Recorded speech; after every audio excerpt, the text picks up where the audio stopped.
جو مسلم ہے نا وہ تو چھوڑو.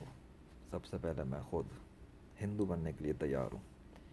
ایک کام یہ کرو، شرط یہ ہے کہ اپنے تمام ہندو گاڈس کو بولو، اگر وہ واقعی میں گاڈس ہیں، کہ زمین اور آسمان کے درمیان میں جتنے بھی لشکر ہیں، بادل، سمندر کا پانی، ہوا، گائے، کتے کے پلے، شیر، درند پرند چرند، اور انسانی عورتوں کے پیٹ سے پیدا ہونے والے چھوٹے چھوٹے نومولود بچے، اور درخت اور سبزیاں اور پھل اور فروٹس وغیرہ وغیرہ، وہ تمام ہندو گاڈس مل کر جتنے بھی ہیں، جن جن کے اوپر ہندو کہتے ہیں کہ وہ گاڈس ہیں اور کنٹرول رکھتے ہیں نیچر پہ، اور یہ زمین و آسمان کا پورا سسٹم وہ چلا رہا ہے، تو وہ سب کے سب اپنے سگنیچر کر کے دکھائیں اپنے نام کا، اور ان مخلوقات کے منہ سے، جو بھی درند پرند چرند، ان کے منہ سے وہ اپنے نام کی گواہی بھی دلوائیں.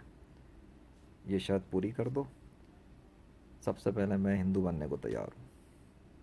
اور جب میں ہندو بن جاؤں گا تو میں باقی مسلمانوں کو بھی ہندو بنانے کے لیے تیار ہوں. لیکن کیا تمام ہندو گاڈس ایسا کر سکیں گے؟ کبھی نہیں. لائف ٹائم دے رہا ہوں تمام ہندوؤں کو، کروا کے دکھاؤ اگر تمہارے گاڈس سچے ہیں اللہ کے مقابلے پر.